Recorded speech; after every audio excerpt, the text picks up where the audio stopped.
Full ಕ್ಲೈಮ್ಯಾಕ್ಸ್ವರೆಗೂ ಬಂದು ಕೂತಿದ್ದೀವಿ. ಇನ್ನೊಂದು 5 days ಕೆಲಸ ಇದೆ, ಪ್ರೀಮಿಕ್ಸ್ ನಡೀತಾ ಇದೆ.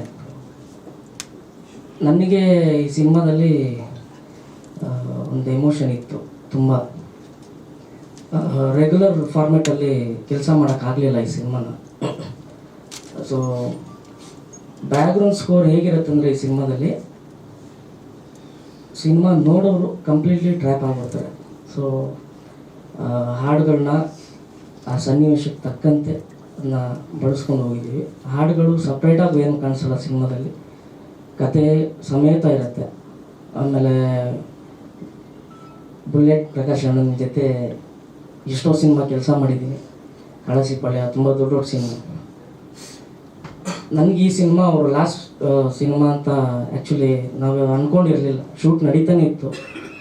ಡಬ್ಬಿಂಗ್ ಟೈಮ್ ಬಂದಾಗ ಆ ವಿಷಯ ಕೇಳಿದ್ಮೇಲೆ ಬೇಜಾರಾಯಿತು.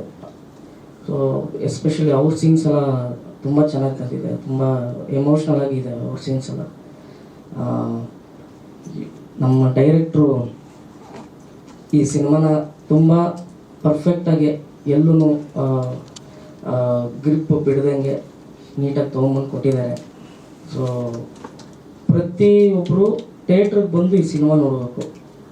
ಥಿಯೇಟರ್ಗೆ ಅಂತಲೇ ತುಂಬ ಬ್ಯೂಟಿಫುಲ್ಲಾಗಿ ಸೌಂಡ್ ಡಿಸೈನ್ ಮಾಡ್ತಾಯಿದ್ದೀವಿ. ಸೊ ಹೌದು, OTTಗೆ ಬಂದಮೇಲೆ ಸಿನಿಮಾ ನೋಡ್ತೀರಾ. ಥಿಯೇಟ್ರಲ್ಲಿ ಸಿನಿಮಾ ಇರಲಿಲ್ಲ, OTTಲಿ ನೋಡಿದಾಗ ಸಕ್ಕತ್ತಾಗಿತ್ತು, ಥಿಯೇಟ್ರಲ್ಲಿ ಇರಲಿಲ್ಲ. ಸೊ ಈ ಥರ ತುಂಬ ಎಕ್ಸ್ಪೀರಿಯೆನ್ಸ್ ಆಗಿದೆ. ಬಟ್ ಥಿಯೇಟ್ರಿಗೆ ಬಂದಾಗ ಈ ಸಿನಿಮಾ ನೋಡಿ ತುಂಬ ಖುಷಿಯಾಗುತ್ತೆ. ಎಲ್ಲ ಟೆಕ್ನಿಷಿಯನ್ಸು ಎಸ್ಪೆಷಲಿ ನನ್ನ ಟೀಮ್ ಹಿಂದೆ ಆಲ್ಮೋಸ್ಟ್ ಒಂದು 300-350 ಜನ ಮ್ಯೂಸಿಷಿಯನ್ಸ್ ಕೆಲಸ ಮಾಡಿದ್ದಾರೆ ಈ ಸಿನಿಮಾಗೆ. ಸೊ ನಾನು ಎಲ್ರಿಗೂ ಥ್ಯಾಂಕ್ಸ್ ಹೇಳೋಕ್ಕೆ ಇಷ್ಟಪಡ್ತೀನಿ.